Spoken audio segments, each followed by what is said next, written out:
ایک ایک کر کے وہ اسے سارے پردوں سے آزاد کر رہا تھا۔ میری طبیعت ٹھیک نہیں، خدا کے لیے مجھے آرام کرنے دیں۔ وہ اس کی منتیں کرنے لگی۔ تم جانتی ہو نا میری بےتابی کو، میری شدتوں کو، پھر اتنی آسانی سے آج تمہیں کیسے سونے دوں جبکہ اتنی مشکل سے ہاتھ آئی ہو۔ وہ خمار آلود لہجے میں اس کے کان میں سرگوشی کر رہا تھا۔ حورین کی حالت بری تھی، اس کا پورا جسم کانپ رہا تھا۔ پھر دائم اس پر اپنی شدتیں لٹانے لگا، لیکن اسے تھوڑی ہی دیر بعد احساس ہوا کہ دوسری طرف مکمل خاموشی ہے۔ اس نے ایک نظر حورین کے چہرے کی طرف دیکھا، کیونکہ ہوش اڑ گئے تھے، ہوش و حواس سے بیگانہ۔ وہ اس کے بازو میں جھول رہی تھی۔ حورین دلہن بنی اپنے ہاتھوں کو دیکھ رہی تھی جب اس کی کزن ماریا بھاگتی ہوئی آئی تھی۔ حوری، دلہے والے واپس چلے گئے ہیں، ماموں کا جھگڑا ہو گیا تھا ان سے، تمہارا نکاح ان کے سیٹھ دائم خان زادہ سے ہو رہا ہے۔ یہ خبر اس پر بجلی بن کر گری تھی۔ دائم سے نکاح، اس کا مطلب ہے کہ زندگی بھر کی بربادی۔ تھوڑی ہی دیر بعد نکاح خواں اس کے پاس آیا تھا۔ اس کے ساتھ بابا اور 2 آدمی اور تھے۔ نکاح خواں اس سے اس کی رضامندی پوچھ رہا تھا، جبکہ وہ عجیب کشمکش کا شکار تھی۔ دل چاہ رہا تھا کہ وہ انکار کر دے، لیکن دماغ نے اس کی نفی کی تھی۔ بابا کی عزت کا سوال تھا۔ پھر اس نے کانپتے ہاتھوں سے نکاح نامے پر دستخط کر دیے، گویا اپنی موت کو خود دعوت دی تھی۔ زندگی نے اس کے ساتھ عجیب کھیل کھیلا تھا۔ رخصتی اس کی امیر کے ساتھ ہونی تھی اور شادی اس کی دائم کے ساتھ ہو گئی تھی۔ تبھی دائم کی آنکھوں میں چمک تھی۔ دائم ایک فاتحانہ مسکراہٹ سے اس کی طرف دیکھ رہا تھا، لیکن اس نے نظر اٹھا کر اس کی طرف دیکھا بھی نہیں۔ وہ حیران تھی۔ رخصتی کے وقت اس کی آنکھوں میں آنسو بھی نہیں آئے تھے۔ کچھ دن پہلے وہ یہی سوچتی تھی کہ جب اس کی رخصتی ہوگی تو وہ دھاڑے مار مار کر روئے گی، لیکن دائم سے شادی کا احساس اس کے ہر جذبات کو مجروح کر رہا تھا۔ وہ بڑی شان سے اسے رخصتی کروا کر اپنی بڑی سی گاڑی میں بٹھا کر لے کر جا رہا تھا۔ جس بات کی دھمکی دی تھی، آخر اس نے وہی کیا۔ وہ ابھی تک سکتے کی حالت میں تھی۔ پہلے سے شادی شدہ مرد کی بیوی بننے کا احساس شدت سے اس پر حاوی تھا۔ مسلسل نظریں جھکائے وہ اپنے ہاتھوں کو دیکھے جا رہی تھی۔ پھر وہ اسے اپنے فلیٹ پر لے آیا۔ شاندار فلیٹ تھا، ہر آرائش سے سجا ہوا۔ وہ بھی دلہن کا لباس پہنے صوفے پر آ کر بیٹھ گئی۔ کب تک اپنے پرانے عاشق کا ماتم کرتی رہو گی؟ چلو کمرے میں۔ دائم اسے مسکراتے ہوئے دیکھ رہا تھا۔ اورین کا بس نہیں چل رہا تھا کہ یہاں سے خود کو غائب کر لے۔ وہ اس کی نظروں سے بچنا چاہتی تھی۔ اس کی نظریں چیرتی ہوئی تھی، جسم کے اندر گھستی ہوئی۔ تبھی دائم نے اسے بازو سے پکڑ کر کھڑا کیا۔ وہ اس کی حالت، اس حرکت پر حیران رہ گئی تھی۔ تمہارا استقبال کرنے کے لیے کوئی بھی نہیں، مجھے ہی تمہیں اندر کمرے میں لے کر جانا پڑے گا۔ اس کے کان میں سرگوشی کرتا وہ اسے اندر اپنے کمرے میں لے آیا۔ کمرے میں اے سی کی ٹھنڈک تھی، گھر کی حالت بتا رہی تھی کہ وہ ایک لاپرواہ شخص ہے۔ سارے کپڑے، چادریں ادھر ادھر بکھری پڑی تھی۔ وہ اکیلا ہی اس فلیٹ میں رہتا تھا۔ حورین اپنی قسمت پر رو رہی تھی۔ قدرت نے اس کے ساتھ یہ کیا کھیل کھیلا تھا؟ سر جھکائے وہ اپنے آنسو پیتی رہی۔ تھوڑی ہی دیر بعد دائم پلیٹ میں ڈھیر سارے فروٹ لے کر کمرے میں آیا تھا۔ یہ کھاؤ تاکہ تھوڑی طاقت آئے، پھر رات میں تم نے بہت بڑا کام بھی تو کرنا ہے۔ کھاؤ پیو گی تو مجھ جیسے بندے کو جھیل پاؤ گی۔ وہ اسے معنی خیز نظروں سے دیکھ رہا تھا۔ مم میری طبیعت ٹھیک نہیں، میں آرام کرنا چاہتی ہوں۔ اسے نظریں چراتی وہ واش روم کی طرف بڑھی تھی۔ اتنی جلدی کیا ہے چینج کرنے کی؟ وہ جلدی سے اٹھا اور اس کے سامنے کھڑا ہو گیا۔ ایک جھٹکے سے ہاتھ پکڑ کر اسے اپنی طرف کھینچا۔ حورین کی شکل رونے والی تھی۔ دائم نے جو کہا تھا وہ کر دکھایا، لیکن وہ اس کے ساتھ کم از کم اپنی زندگی کا آغاز نہیں کرنا چاہتی تھی، اور وہ زبردستی اس کے منہ میں سیب کے ٹکڑے کاٹ کاٹ کر ڈال رہا تھا۔ اپنے چہرے کے تاثرات ٹھیک کرو، جانتی ہو نا کہ میں کسی کے نخرے برداشت نہیں کرتا۔ تائم نے اسے تنبیہ کی تھی۔ حورین کو یہاں بہت گھٹن ہو رہی تھی۔ اچانک ہی اسے اپنے وجود میں جان نکلتی ہوئی محسوس ہوئی، لیکن دائم بڑی ہی بے تابی سے اس کے ساتھ سہاگرت منانے کے لیے تیار بیٹھا تھا۔ اسے یوں منہ بناتا دیکھ کر وہ ایک ایک کر کے اس کے سارے زیورات اتارنے لگا اور ساتھ ساتھ مسکرائے جا رہا تھا، اور زیورات اتارتے وہ اس کے ساتھ گستاخیاں کر رہا تھا، جبکہ حورین کسی مجسمے کی طرح ساکت بیٹھی تھی، جبکہ دائم کا دل چاہ رہا تھا کہ اس کے ساتھ گستاخیاں کرتا رہے۔ تبھی اچانک وہ بے ہوش ہو کر اس کے بازو میں جھول گئی تھی۔ دائم کے ہوش اڑ گئے۔ اس نے پریشان ہو کر حورین کے چہرے کی طرف دیکھا تھا۔ وہ پہلے ہی کب اس سے شادی کے لیے راضی تھی، اور اب اچانک ہی ایک ایمرجنسی ہو گئی تھی۔ دولہے والے بہت ہی لالچی ثابت ہوئے تھے۔ جب بھی تو عین نکاح کے وقت انہوں نے موٹر سائیکل کی ڈیمانڈ رکھتی تھی۔ حورین کا والد ایک غریب آدمی تھا۔ وہ بھلا ان کی ڈیمانڈ کہاں سے پوری کرتا؟ دائم خاموش کھڑا رہا، یہ سارے معاملات دیکھ رہا تھا۔ وہ دولہے والوں کی نیت اور فطرت اچھی طرح جان گیا تھا۔ تبھی اس نے کڑک لہجے میں انہیں وہاں سے بھگا دیا۔ خوب بے عزتی کی۔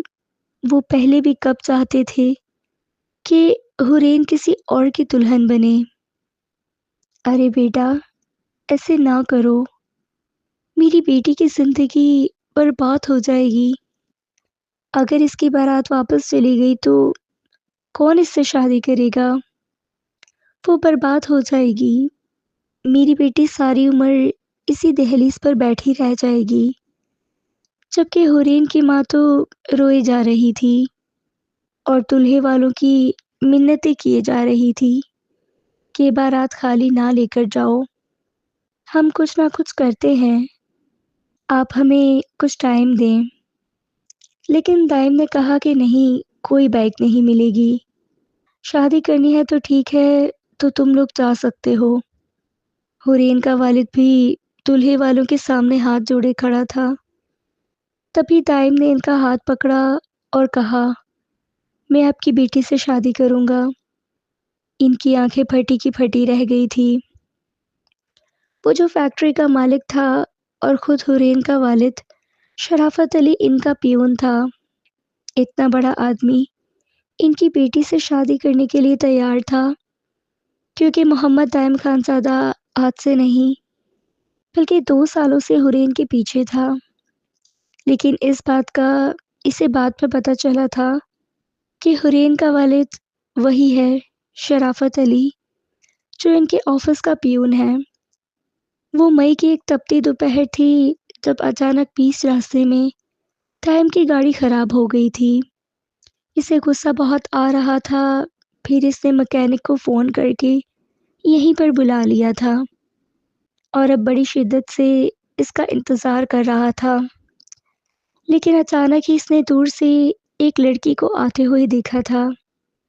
لڑکی نے کالے رنگ کی چادر پہن رکھی تھی، کاندھے پر بیگ لٹکائے، ہاتھوں میں فائل پکڑے وہ نظر جھکائے چلتی آ رہی تھی۔ لیکن چونکا دینے والی بات یہ تھی کہ وہ بہت ہی گھبرائی ہوئی تھی۔ وجہ یہ تھی کہ اس کے پیچھے آنے والے وہ 2 لڑکے جو مسلسل اس پر فقرے کس رہے تھے۔ دائم کافی دور تھا، لیکن وہ یہیں پر کھڑا ساری صورتحال سمجھ گیا تھا۔ تبھی اس نے اچانک ان لڑکوں کا راستہ روکا تھا۔ کیوں بدتمیزی کر رہے ہو تم ان کے ساتھ؟ اس نے اچانک ہی لڑکے کا گریبان پکڑ لیا تھا۔ لڑکے نے اپنے آپ کو چھڑوانے کی کوشش کی۔ آپ کے ان کے رشتہ دار ہیں جو اتنی ہمدردی دکھا رہے ہیں؟ تبھی دائم نے ایک زوردار تھپڑ اس کے منہ پر جڑ دیا تھا۔ آئندہ کبھی کسی کی ماں بہن بیٹی کا پیچھا کیا تو یاد رکھنا سیدھا حوالات کا منہ دکھا دوں گا۔ حورین گھبراتے ہوئے پلٹ کر اس آدمی کو دیکھ رہی تھی جو بلا وجہ ہیرو بننے کی کوشش کر رہا تھا۔ آخر یہ شخص ہے کون؟ اس نے پھر دوبارہ خوف کے مارے پلٹ کر ہی نہ دیکھا اور پیدل ہی پیدل چلتے گھر پہنچ گئی۔ گھر جاتے ہی اس نے رونا شروع کر دیا تھا۔ اس کی ماں ختیجہ بیگم حیران تھی۔ کیا ہوا میری بچی، کیوں رو رہی ہے؟ کیا آج پھر ان لڑکوں نے تجھے پریشان کیا؟ میں نے منع بھی کیا تھا کہ یہ نوکری کرنا تیرے بس کی بات نہیں۔ نوکری کرنے والی لڑکیوں کا دل ہونا چاہیے، اور تو کسی مرد کو دیکھ کر ویسے ہی گھبرا جاتی ہے۔ ختیجہ بیگم اسے دلاسا دے رہی تھی، لیکن یہ مسلسل 4-5 دن سے ہو رہا تھا۔ جیسے ہی وہ اسکول سے نکلتی تو وہ دونوں آوارہ لڑکے اس کا پیچھا کرنا شروع کر دیتے۔ حورین بہن بھائیوں میں سب سے بڑی تھی۔ اس کا باپ ایک بہت بڑی فیکٹری میں پیون تھا۔ انٹر کے بعد ہی اس نے اسکول پڑھانا شروع کیا تھا، لیکن شرافت علی اور ختیجہ بیگم نے جلد ہی ایک رشتہ دیکھ کر اس کی بات طے کر دی تھی۔ اپنے باپ کو جب وہ جہیز کے لیے پریشان دیکھتی تو اس کا دل بے چینی میں گھبرا رہتا۔ تب اس نے نوکری کرنے کا فیصلہ کیا تھا۔ وہ ایک پرائیویٹ اسکول میں ٹیچنگ کی جاب کرنے لگی۔ تنخواہ معمولی سی تھی، لیکن پھر بھی اس معمولی تنخواہ سے اس کے جہیز کی تھوڑی بہت چیزیں تو آ ہی جاتی تھی۔ لیکن شرافت علی اور ختیجہ بیگم کو زمانے سے بڑا ڈر لگتا تھا، کیونکہ ان کی بیٹی حورین، جسے اللہ نے خوبصورتی جیسی نعمت سے نواز رکھا تھا، اس کے چہرے پر بڑی معصومیت تھی۔ وہ تو اسے گھر سے باہر نکالنا بھی نہیں چاہتے تھے، لیکن حورین کی ضد تھی کہ وہ نوکری کرنا چاہتی ہے۔ پھر اسی اسکول میں ٹیچنگ کرتے ہوئے ابھی کچھ عرصہ ہی ہوا تھا جب وہ 2 لڑکے اسے پریشان کرنے لگے۔ جب بھی وہ اسکول سے واپس آتی وہ اس کا پیچھا کرنے لگ جاتے، لیکن آج نہ جانے کون نامعلوم شخص تھا جس نے ان کی پٹائی کی تھی۔ اب وہ بری طرح گھبرا رہی تھی، کہیں وہ لڑکے یہ نہ سمجھیں کہ میں نے ان کو پٹوایا ہے۔ شکایت لگا کر محلے کے بدماش آوارہ لڑکے کسی قسم کا بھی بدلہ لینے کے لیے اسے برباد کر سکتے تھے، یا پھر اپنی بے عزتی کا بدلہ وہ کسی صورت میں بھی لے سکتے تھے۔ اور ان باتوں سے وہ بہت گھبراتی تھی۔ دوسرے دن بڑی ہمت کر کے وہ گھر سے نکلی تھی۔ پورا دن بچوں کو توجہ سے پڑھایا اور پھر چھٹی کے وقت اکیلی ہی گھر کے لیے نکل پڑی۔ پیدل ہی وہ یہ راستہ پار کرتی تھی۔ آج سے نہیں، جب سے اس نے اسکول میں نوکری کرنا شروع کی تھی۔ لیکن جیسے ہی اسکول کی حدود سے نکلی، وہ یہ دیکھ کر حیران رہ گئی کہ سامنے ہی بڑی سی گاڑی کے باہر کھڑا وہی شخص اسے بغور دیکھنے لگا۔ حورین الجھن کا شکار ہو گئی تھی۔ تیزی سے اس کے پاس سے گزر کر جانے لگی کہ اچانک اس کے کانوں میں ایک آواز آئی تھی۔ سنی مس، آپ کا نام کیا ہے؟ میں آپ کے لیے اپنا رشتہ بھجوانا چاہتا ہوں۔ یہ سنتے ہی اس کے پیروں تلے سے زمین نکل گئی تھی۔ پہلے تو وہ شدید خوف زدہ ہو گئی، پھر ہمت کر کے اسے چھاڑتے ہوئے کہنے لگی، شرم آنی چاہیے آپ کو۔ کل تو اسی بات پر ان لڑکوں کو ذلیل کر رہے تھے کہ راہ چلتی لڑکیوں کو تنگ نہیں کرتے، اور آج خود وہی کام کر رہے ہیں۔ شیم آن یو۔ غصے سے اس کا چہرہ سرخ ہو گیا تھا، لیکن وہاں اجنبی کوئی اور نہیں بلکہ دائم خان زادہ تھا۔ اسے یوں غصے میں دیکھ کر وہ مسکرا دیا تھا۔ اس نازک سی لڑکی پر غصہ بھی کس قدر اچھا لگ رہا ہے۔ پھر وہ 2 قدم چلتا ہوا اس کے سامنے آیا اور کہنے لگا، لیکن میں نے آپ کو چھیڑا نہیں ہے، نہ ہی تنگ کیا ہے، بلکہ میں تو آپ سے آپ کا پتہ پوچھ رہا ہوں، کیونکہ میں آپ سے شادی کرنا چاہتا ہوں، اور کسی سے شادی کی خواہش کا اظہار کرنا کوئی گناہ تو نہیں۔ میں نے کون سا آپ سے اظہار محبت کیا ہے؟ وہ بڑی ڈٹائی سے یہ ساری باتیں کر رہا تھا۔ حورین کا چہرہ اور بھی سرخ ہو گیا۔ اب تو اس کا صبر کا پیمانہ لبریز ہو گیا تھا۔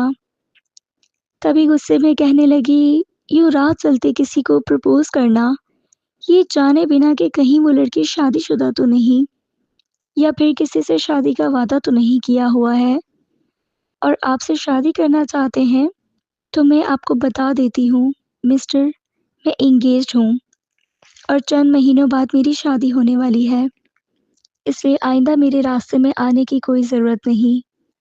وہ حیران تھی کہ ان آوارہ لڑکوں کو آج تک پلٹ کر کوئی جواب دینے کی ہمت نہ کی تھی۔ وہ اندر ہی اندر ان باتوں سے بہت گھبراتی تھی، لیکن جس طرح سے اس نے دائم کو سخت سخت سنائی تھی، اس بات پر وہ خود بھی کافی حیران تھی۔ دھڑکتے دل کے ساتھ اب وہ تیز تیز قدموں سے چلتی ہوئی گھر پہنچی تھی۔ نہ جانے کون تھا یہ شخص، ابھی تک اس کی کالی سیاہ آنکھیں اس کی نگاہوں کے سامنے سے ہٹ نہ رہی تھی۔ اس نے صرف عمیر کو تصویر میں دیکھا تھا، جو اس کا منگیتر تھا، کیونکہ ختیجہ بیگم اور شرافت علی نے اسے تصویر دکھا کر اس کا رشتہ پکا کر دیا تھا۔ اسے اپنے ماں باپ کی پسند پر کوئی اعتراض نہیں تھا۔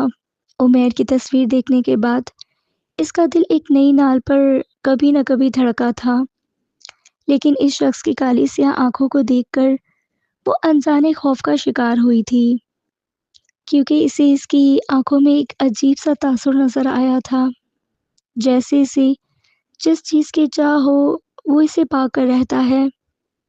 پھر دوبارہ وہ اسے کبھی راستے میں نظر نہیں آیا، لیکن 1 مہینہ نوکری کر کے اب وہ گھر بیٹھ گئی تھی، کیونکہ صرف 2 مہینے بعد ہی اس کی شادی ہونے والی تھی۔ لیکن اسے نہیں معلوم تھا کہ آنے والی زندگی میں اس کے ساتھ کیا ہونے والا ہے۔ وہ شام کا وقت تھا، امی بابا ابھی تک نہیں آئے۔ روزانہ 4 بجے شرافت علی اپنی نوکری سے واپس آ جاتا تھا، لیکن آج 4 سے 6 بج گئے تھے، اور پھر 6 سے 8 بج گئے۔ وہ بری طرح ننگے پاؤں چکر کاٹ رہی تھی، بار بار ختیجہ بیگم کو بھی پریشان کر رہی تھی۔ کبھی کھلے دروازے سے اس کا باپ اندر آیا تھا، لیکن بابا کے ماتھے پر بندھی خون آلود پٹی دیکھ کر حورین کے منہ سے چیخ نکلی تھی، بابا، یہ کیا ہوا ہے آپ کو؟ اتنے زیادہ چوٹ کیسے لگ گئی؟ وہ اس کے سینے سے لگی آنسو بہانے لگی، چھوٹے بچوں کی طرح پھوٹ پھوٹ کر رونا شروع کر دیا تھا، جبکہ اس کے پیچھے آنے والا شخص بالکل ساکھ کھڑا تھا۔ جس لڑکی کے بارے میں وہ پتا کر کے تھک گیا تھا، وہ کہاں رہتی ہے، کس کی بیٹی ہے، اور آج وہ لڑکی اس کے سامنے کھڑی تھی۔ اس کا دل یہ بات یقین کو کرنے کو تیار نہیں تھا۔ جب بھی حورین نے خود کو سنبھالا تھا، وہ اس وجود کو فراموش کر بیٹھی تھی جو بابا کو تھام کر اندر لایا تھا۔ پھر جیسے ہی اس کی نظر سامنے کھڑے شخص پر پڑی تو اس کے پیروں تلے سے زمین نکل گئی تھی۔ وہ اس شخص کی آنکھوں کو کیسے بھول سکتی تھی؟ راہ چلتے اسے پرپوز کرنے والا دائم خان زادہ آج اس کے باپ کو اپنے ساتھ زخمی حالت میں اس گھر میں لے کر آیا تھا۔ حورین کو ایک دم سے ہی اسے دیکھ کر غصہ آیا تھا۔ یہ کس نے کیا ہے؟ آپ کے ساتھ کیسے ہوا؟ آپ کا ایکسیڈنٹ؟ سوالات کی بوچھار تھی، تبھی شرافت علی سے تسلی دیتے ہوئے کہنے لگا، کیا ہو گیا ہے حورین بیٹا؟ میں بالکل ٹھیک ہوں۔ یہ تو صاحب جی کا احسان ہے مجھ پر، جو یہ صحیح وقت پر مجھے ہسپتال لے گئے۔ زیادہ خون بہنے سے بچت ہو گئی۔ صاحب جی آپ کھڑے کیوں ہیں؟ پلیز بیٹھ جائے نا۔ شگفتہ بیگم صاحب جی کے لیے کرسی لے کر آؤ اور ان کے لیے چائے بھی بناؤ، ساتھ میں سموسے وغیرہ بھی۔ آج شرافت علی کی خوشی کی انتہا نہ تھی۔ ان کی فیکٹری کا اتنا بڑا مالک تائم خان زادہ ان کے غریب خانے پر آیا تھا۔ وہ خوشی سے بے حال ہو رہے تھے۔ تائم مسکرا دیا، پھر انہیں تسلی دیتے ہوئے کہنے لگے، ارے آپ پریشان مت ہوں، میں تو بس اس لیے آپ کو گھر چھوڑنے آیا کہ آپ کو کوئی پریشانی نہ ہو۔ ویسے میں آپ کی خیریت پوچھنے آپ کے گھر آتا جاتا رہوں گا۔ اس نے چور نظروں سے حورین کو دیکھا تھا۔ حورین حیرت سے بت بنی کھڑی تھی، وہ سوچ بھی نہیں سکتی تھی کہ یہ بابا کے سیٹھ ہیں جن کے پاس وہ گزشتہ 10-15 سالوں سے نوکری کر رہے تھے۔ ٹائم جلدی واپس جانے کی سوچ رہا تھا، لیکن حورین کو اس گھر میں دیکھ کر وہ اب جلدی جانا بھی نہیں چاہتے تھے۔ تبھی تو سامنے رکھی کرسی پر بیٹھ گیا تھا۔ شرافت علی اور شگفتہ بیگم اس کی خوب آؤ بھگت کر رہے تھے، لیکن وہ مسلسل عاجزی دکھا رہا تھا۔ حورین اندر جا کر نہ جانے کون سے کونے میں چھپ گئی تھی۔ شگفتہ بیگم اسے آوازیں لگا لگا کر تھک گئی، لیکن وہ کمرے سے باہر نہ نکلی۔ پھر شرافت علی سے بتانے لگا، یہ میری بیٹی ہے حورین، اکلوتی بیٹی ہے، 2 مہینے بعد اس کی شادی ہے۔ یہ سنتے ہی دائم کے ارمانوں کی پرواز کر گئی تھی۔ وہ تو یہ سمجھ رہا تھا کہ شاید اس لڑکی نے اسے پیچھا چھڑوانے کے لیے جھوٹ کہا تھا، لیکن یہ سب وہ حقیقت کہہ رہی تھی کہ اس کا رشتہ طے ہو گیا ہے اور وہ پہلے سے ہی انگیجڈ ہے۔ اس کا مطلب ہے کہ جو لڑکی اسے اتنے سالوں میں پہلی بار پسند آئی ہے، اسے پہلے ہی دستبردار ہونا چاہے گا۔ وہ تھکے تھکے قدموں سے اٹھ کھڑا ہوا اور پھر ان سے اجازت لے کر پھر سے باہر چلا گیا، لیکن اس کا دل اندر سے بہت دکھ رہا تھا۔ خود کو اس وقت وہ ایک اذیت میں محسوس کر رہا تھا۔ تائم خان زادہ کے جانے کے بعد شرافت علی ان دونوں ماں بیٹی کو اس کے بارے میں بتا رہا تھا۔ پہلے سیٹ کی بہت دھوم دھام سے شادی ہوئی تھی جب ان کی ماں زندہ تھی۔ تمہیں یاد ہے نا شگفتہ، میں بھی ان کی شادی میں گیا تھا۔ میں شروع سے ہی صاحب جی کی نظروں میں بہت خاص ہوں، وہ میری بہت عزت کرتے ہیں، لیکن کہتے ہیں کہ ان کی شادی زیادہ عرصے نہ چل سکی۔ دونوں میاں بیوی میں نہ جانے کیا انبن ہو گئی تھی۔ حالانکہ صاحب جی تو اتنی اچھی طبیعت کے مالک ہیں، لیکن ان کی بیوی نے ان سے طلاق لے لی تھی۔ کوئی کہہ رہا تھا کہ یہ شراب پیتا ہے، تو کوئی ان پر دوسرے قسم کے الزامات لگا رہے تھے، لیکن مجھے یقین ہے کہ صاحب جی کے اندر ایسی کوئی غلط عادت نہیں ہے، یہ بہت ہی اچھے انسان ہیں۔ شرافت علی ملنساری سے دائم خان زادہ کی تعریفیں کر رہے تھے، جبکہ حورین نے منہ بنا لیا۔ انہوں نے اچھی عادتیں ابھی بھی راہ چلتی لڑکیوں کو چھیڑتے ہیں، انہیں پرپوز کرتے ہیں، لگتا ہے کہ واقعی نشہ کرتے ہیں، اور بابا کو نہ جانے اس میں کیا سرخاب کے پر نظر آتے ہیں۔ وہ محض دل ہی دل میں سوچ کر رہ گئی، بابا کا بھرم توڑنا نہیں چاہتی تھی، اس لیے اپنی زبان کو خاموش رکھا تھا، اور پھر 2 مہینے ایسے گزرے کہ پتہ ہی نہ چلا۔ اب اس کی شادی میں محض 2 دن باقی تھے۔ مائیوں کا پیلا جوڑا پہنے وہ بہت ہی خوبصورت لگ رہی تھی، لیکن اسے ایک بات شدید پریشان کر رہی تھی۔ پچھلے 2 مہینوں سے وہ ڈپریشن کا شکار ہو کر رہ گئی تھی، کیونکہ اسے اپنے سسرال والوں کی لالچی طبیعت کا علم ہو گیا تھا۔ جس طرح اس کی ساس بار بار آ کر جہیز کا تقاضا کر رہی تھی اور جہیز میں لائی گئی چیزوں میں نقص نکال رہی تھی، حورین کو یہ سب دیکھ کر شدید کوفت ہو رہی تھی۔ ایسے لگ رہا تھا جیسے اس کے ماں باپ نے غلط لوگوں میں رشتہ طے کر دیا ہے، لیکن اب کچھ نہیں ہو سکتا تھا۔ شادی کی تاریخ فکس ہو گئی تھی، مہمانوں کو دعوت نامے مل چکے تھے، اور پھر نکاح کا دن بھی آ پہنچا۔ لیکن نکاح سے ایک دن پہلے شرافت علی خوشی خوشی اپنی بیوی شگفتہ بیگم کو بتا رہے تھے، صاحب جی بہت ہی اچھے ہیں، دیکھو بیٹی کی شادی کے لیے انہوں نے مجھے 2 لاکھ روپے دیا ہے، کہہ رہے تھے کہ اگر اور پیسوں کی ضرورت ہو تو مجھے بتانا۔ اتنی مدد آج کل کے دور میں شگفتہ بیگم کون کسی کی کرتا ہے۔ شرافت علی کی آنکھیں نم تھی، پردے کے اس پار کھڑی حورین کی آنکھیں بھی نم ہو گئی تھی، کیونکہ وہ اپنے ماں باپ سے خود سے بھی زیادہ محبت کرتی تھی۔ پھر دوسرے دن ہی لال رنگ کا جوڑا پہنے وہ دلہن بنی بیٹھی تھی، لیکن اسے کیا معلوم تھا کہ آج کا دن اسے کیا رنگ دکھانے والا ہے۔ عین نکاح کے وقت لڑکی والوں نے اپنی اصلیت دکھا دی تھی۔ جہیز میں موٹر سائیکل نہ دینے کی وجہ سے وہ شرافت علی کو ذلیل کر رہے تھے۔ تب بھی دائم خان زادہ، جسے شرافت علی نے پہلے ہی شادی کی دعوت دے دی تھی، اس چھوٹے سے دروازے سے اندر داخل ہوا تھا۔